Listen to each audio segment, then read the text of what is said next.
perhatikan ada 10 kesalahan yang jangan sampai kalian lakukan kalau tidak ingin runtuh. Coba kamu cermati ya sehari-hari kehidupanmu. Yang paling membahagiakanmu apa?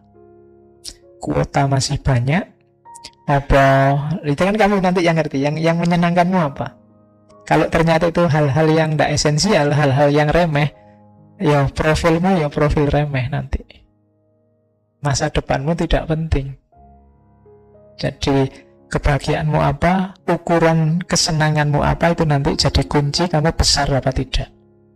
Bersikap serius dengan dirinya tapi tidak menghargai penguasa yang lain. Hati-hati, kita tidak bisa sukses sendiri, tidak bisa jaya sendiri. Kita butuh orang lain. Maka ketidakpedulian kita pada orang lain akan membawa kejatuhan kita.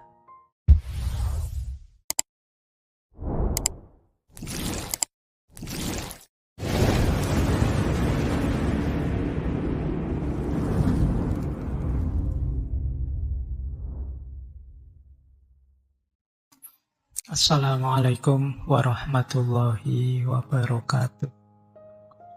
Bismillah. Mari kita lanjut lagi belajar kita, ngaji kita.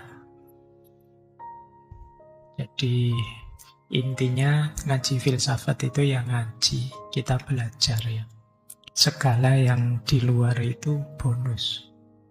Jadi bonus itu ada, alhamdulillah, tidak ada ya, tidak masalah. Bahkan termasuk pemahaman kita, kepandaian kita, itu ya anugerah sebenarnya, bonus. Karena yang bisa kita lakukan hanya belajarnya. Maka ayo kita mulai ya, nawaitunya belajar. Baik, kita mulai nggih.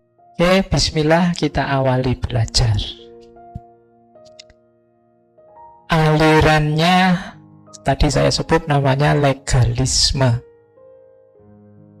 Jadi legalisme itu berarti fokusnya pada legal. Legal itu maksudnya hukum.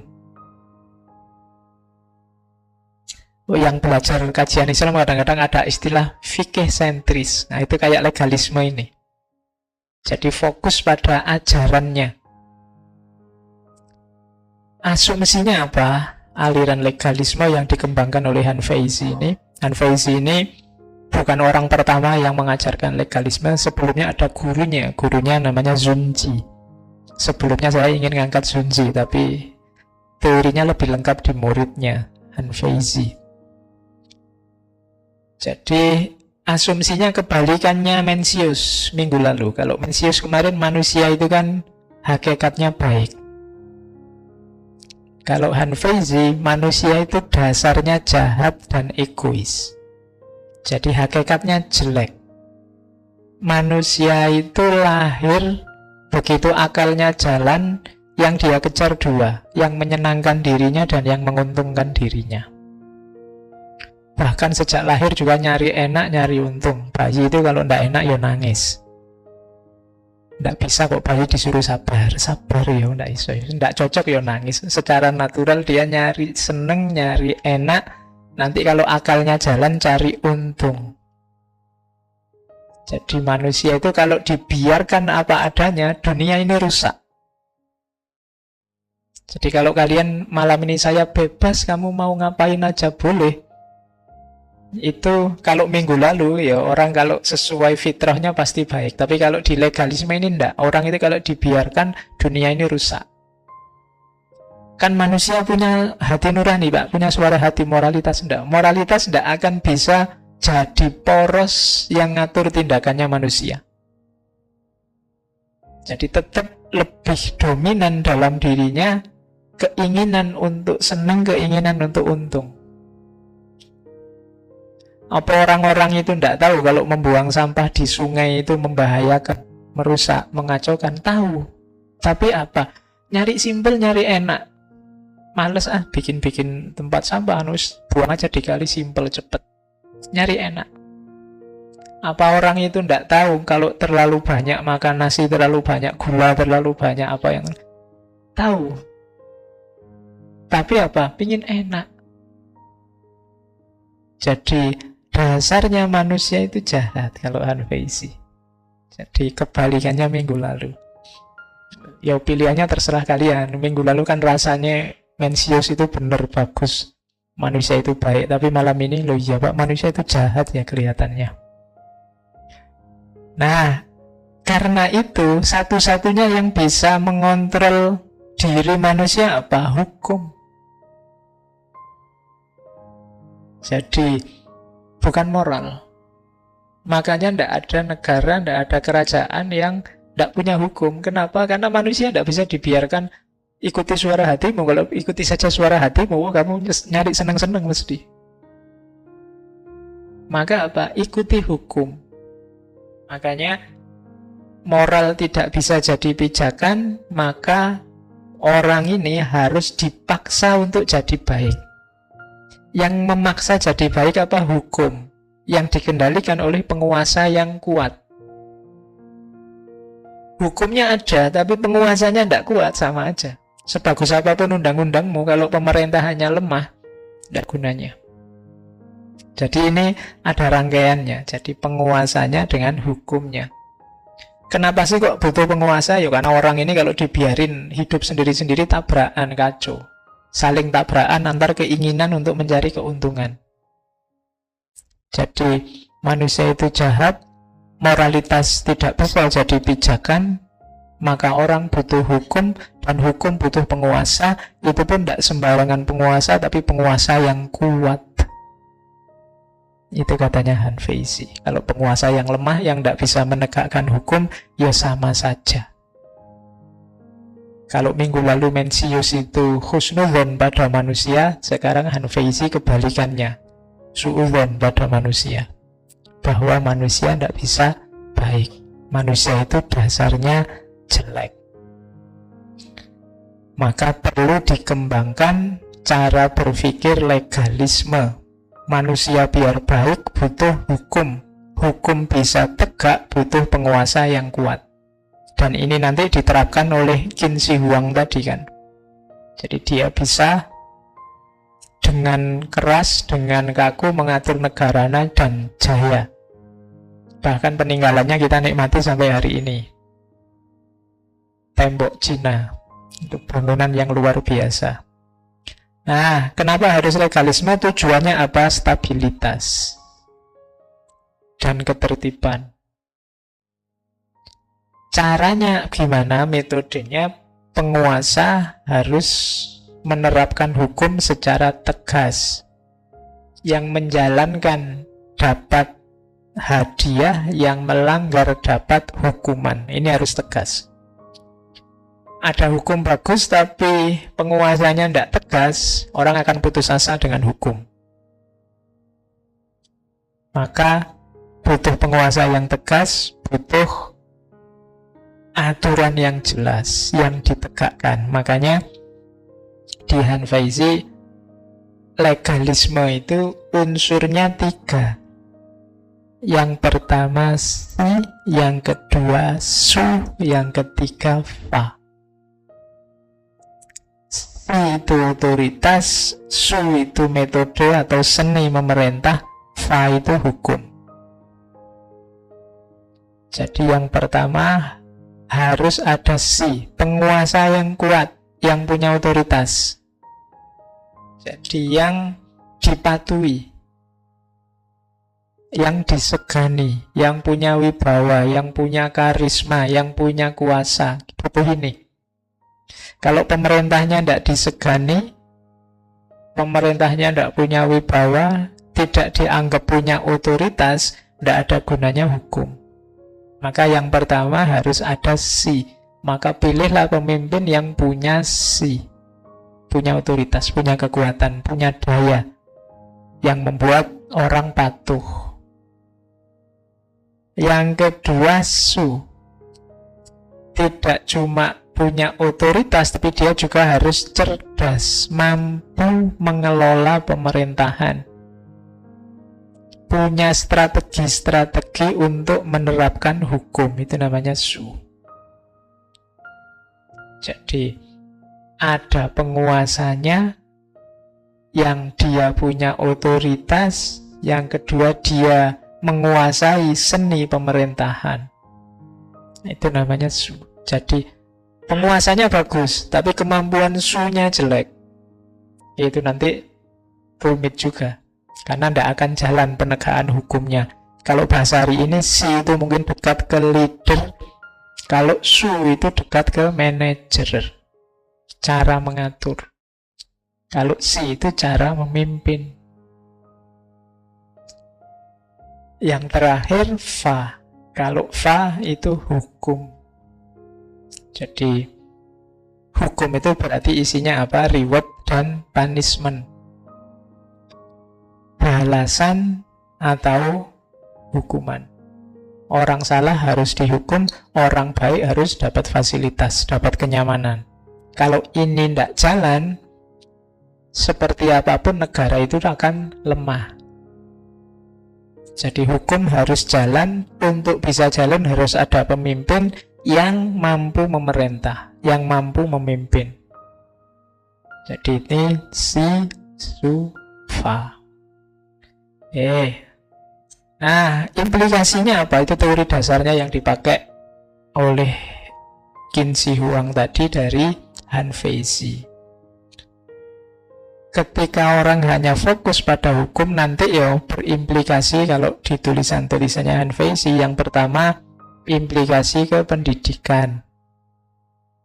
Zaman Qin Shi Huang dikenal banyak eksekusi pada ilmuwan-ilmuwan, pada ulama-ulama zaman itu, ulamanya sana. Pada buku-buku, pembakaran buku-buku. Jadi demi ideologi negara, buku-buku yang tidak cocok sama hukum sama negara ya dimusnahkan. Ilmuwan-ilmuwan yang gagasannya tidak sesuai, gagasannya tidak nyambung sama ideologi negara, yang suka ngeritik, suka melawan, harus disingkirkan. Kalau tidak begini, nanti negaranya lemah. Nah itu rakyatnya bingung nanti. Dikasih pikiran macam-macam, mereka tidak bisa stabil. Jadi yang suka ngeritik, suka singkirkan aja. Itu strategi zaman itu. Buku-buku dibakar. Keluarga juga begitu. Keluarga harus nomor 2, negara nomor 1. Kalau negara butuh anggota keluarga, harus diberikan. Kalau ada anggota keluarga melanggar hukum, ya harus diserahkan ke negara. Pokoknya keluarga nomor 2, negara nomor 1. Jadi kalau di Hanfei ini manusia untuk negara. Jadi manusia harus tunduk sepenuhnya pada negara. Kebebasannya harus diserahkan ke negara, karena timbal baliknya negara akan mensejahterakan dia.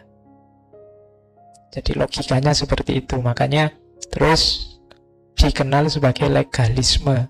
Jadi pemerintahan yang fokus pada hukum. Oke. Jadi nanti teori ini bisalah kalian lihat, kalian jadikan framework untuk menganalisis fenomena macam-macam di negara kita. Sejauh mana kita ada ndak indikasi ciri-ciri model legalisme ala Han Feizi ini. Itu kalimat yang terkenal dari Han Feizi. Tidak ada negara yang kuat atau negara yang lemah selamanya. Kalau mereka menegakkan hukum dengan kuat, maka negara akan kuat.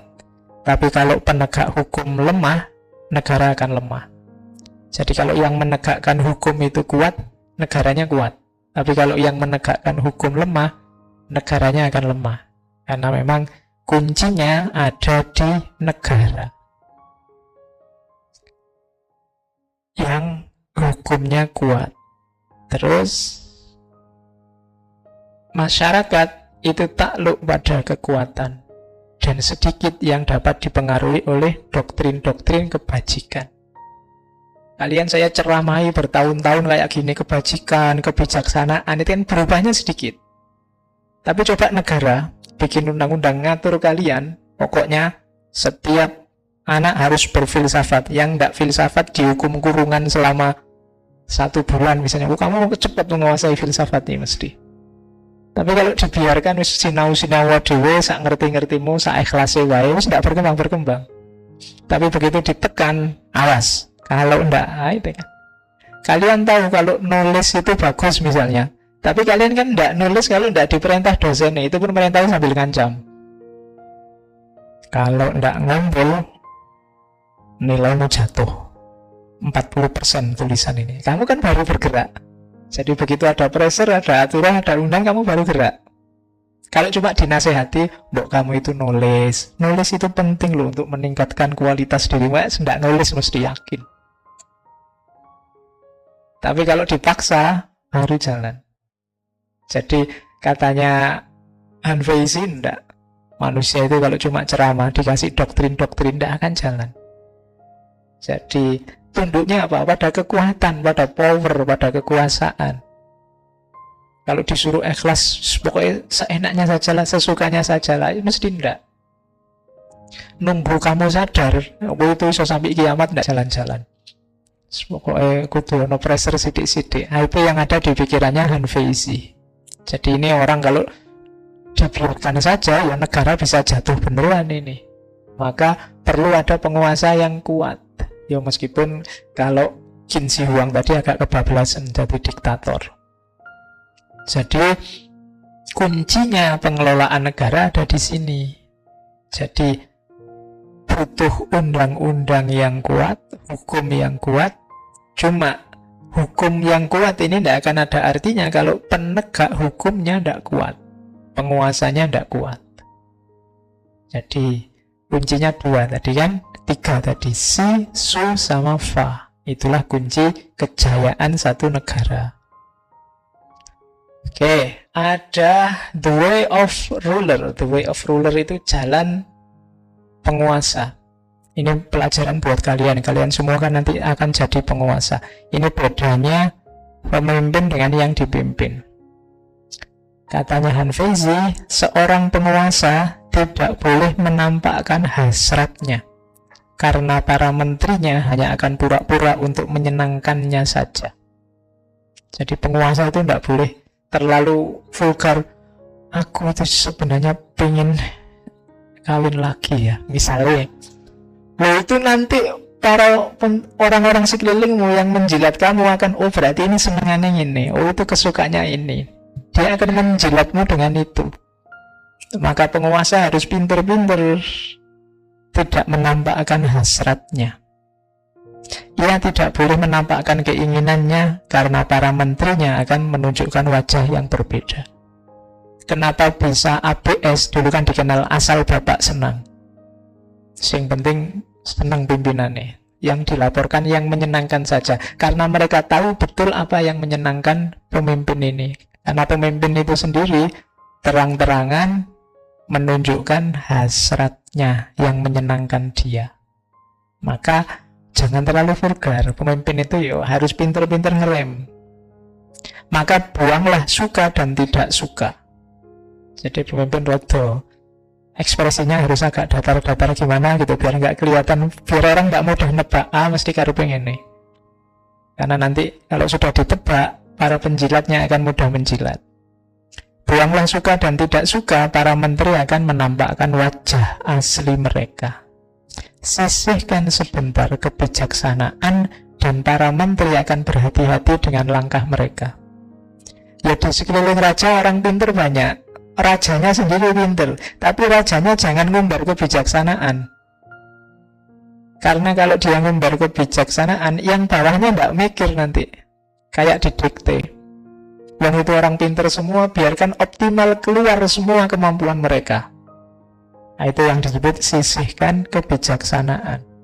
Karena itu meskipun seorang raja bijaksana, sebaiknya ia tidak menunjukkan arah kebijaksanaannya, namun membuat semua orang tahu posisinya. Jadi raja yang bagus tidak harus dikte misalnya mahasiswa itu harus bla bla bla bla, tapi membuat mahasiswa itu sadar posisinya dan melakukan yang terbaik dirinya sebagai mahasiswa. Jadi maksudnya itu, di sekeliling raja ini kan orang potensial berbakat semua. Jadi biarkan orang sekelilingnya sadar posisinya. Meskipun ia memiliki orang berharga, ia tidak menampakkan kebaikannya, namun ia mencermati motif dari para menterinya. Maksudnya apa? Menteri-menterinya itu orang pintar, orang berbakat semua.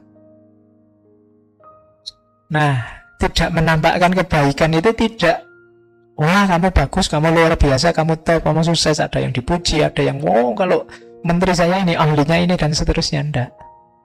Jadi raja itu cenderung menunggu, melihat, mencari. Jadi tidak banyak ngomong. Harusnya, kalau pakai teorinya Hanfei, the way of ruler.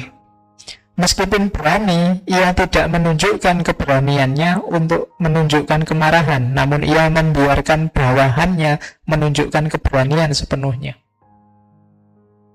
Jadi ya, misalnya rawuran apa perang, Nurajonya paling belakang, meskipun mungkin dia paling sakti. Biar apa? Anak buahnya ini optimal mengeluarkan kemampuannya. Kalau sedikit-sedikit rajanya turun, buat apa punya anak buah yang hebat-hebat, sakti-sakti? Nanti mereka manja, kemampuannya tidak keluar secara optimal. Itu the way of the ruler. Oleh karena itu, raja yang semacam ini, meskipun kelihatannya menyingkirkan kebijaksanaan, kelihatannya tidak bijaksana, tapi pemerintahnya sukses. Meskipun kelihatan ia menyingkirkan orang yang berharga, tidak banyak muji, pelit penghargaan, tapi dia dapat pujian. Meskipun kelihatannya bukan orang yang gagah, kelihatan pemberani, tapi negaranya kuat. Kenapa? Dia bisa mengoptimalkan orang-orang sekelilingnya. Itu namanya the way of ruler. Jadi tidak over. Jadi tidak suka pamer tentang kesuksesannya, keinginannya, dan macam-macam. Biar orang tidak mudah cari muka di depan dia. Dia bisa membuat orang sekelilingnya kemampuannya optimal keluar semua. Jadi bukan orang yang paling sakti, tapi bisa melahirkan banyak orang sakti.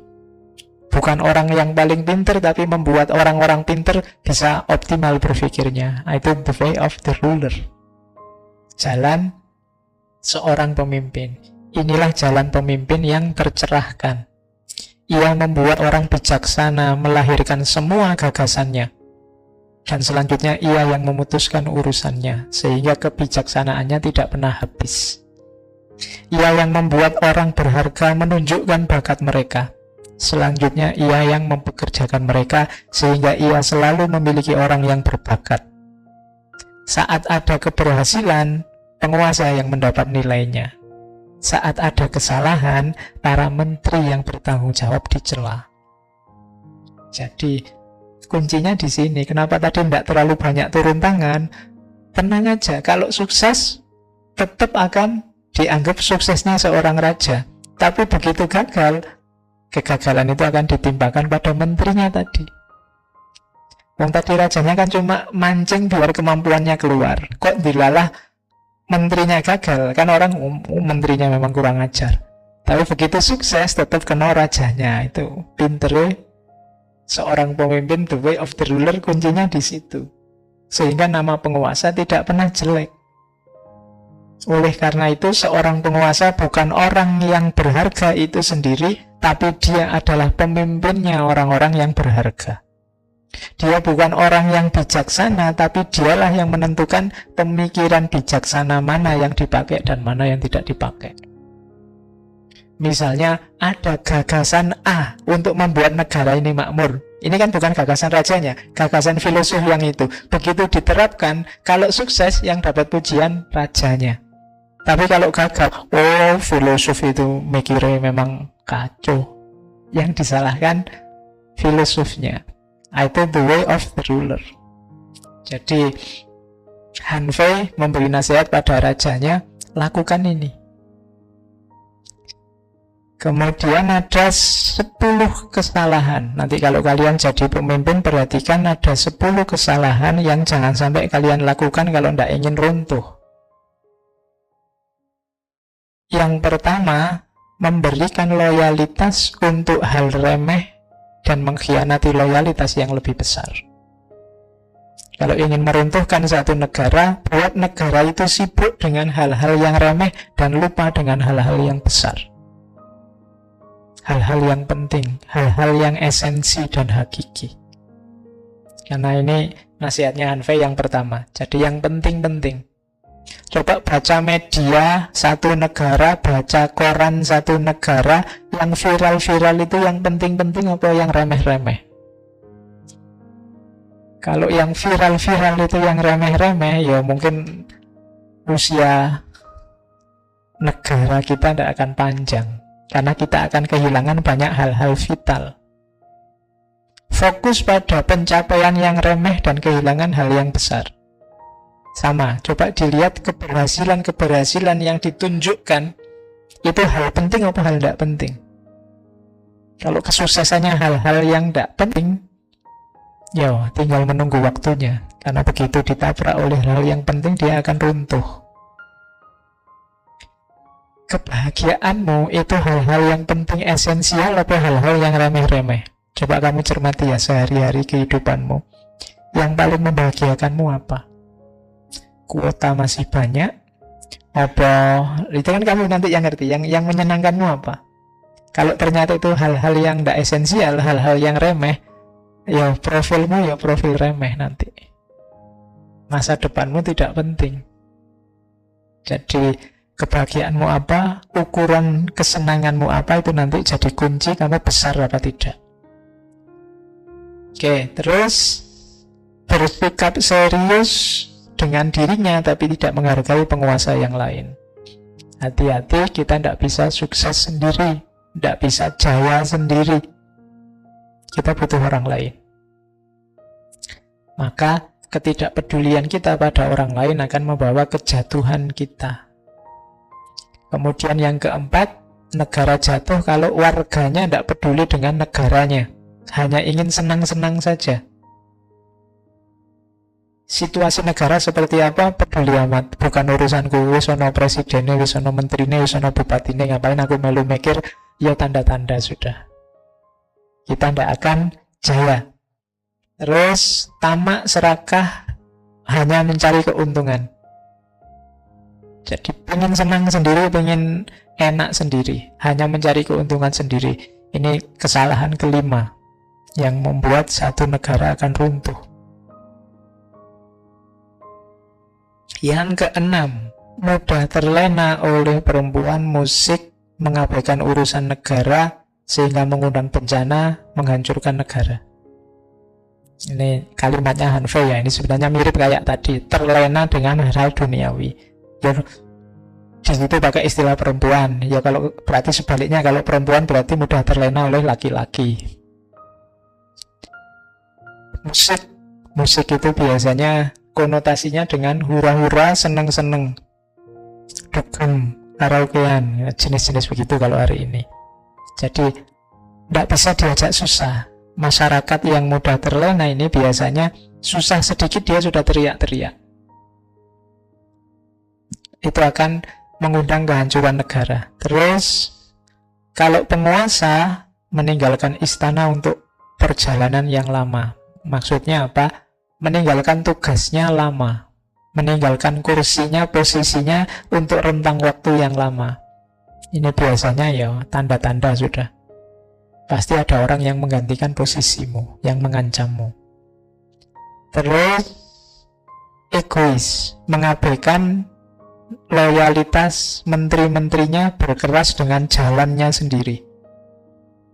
Merasa gagasannya pasti benar, yang lain salah. Karena aku raja, maka aku yang paling benar. Nah, itu tanda-tanda sudah kehancuran.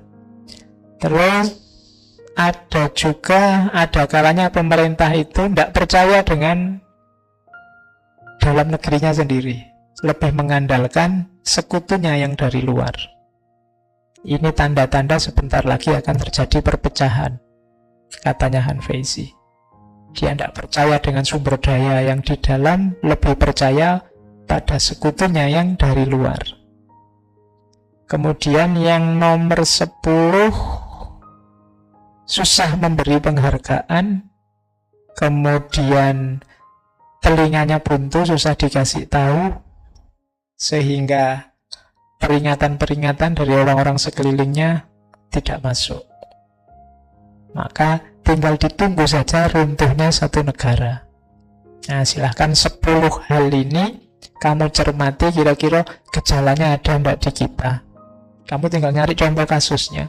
Kita suka yang remeh-remeh apa enggak, fokus kesuksesan apa, dan seterusnya. Kalau sudah sampai 10 ya berarti sudah mau ganti negara. Kalau zaman dulu ya ganti negara, alamat negara mau jatuh. Oke. Jadi itulah gagasan-gagasan dasar dari yang disebut legalisme. Jadi pemikiran tentang pengelolaan negara yang basisnya pada hukum. Gagasan semacam ini sebenarnya tidak salah, karena ya setiap negara punya undang-undang. Cuma hati-hati ketika jatuh ke isme nanti biasanya sudah kaku. Kaku itu nanti tidak luas.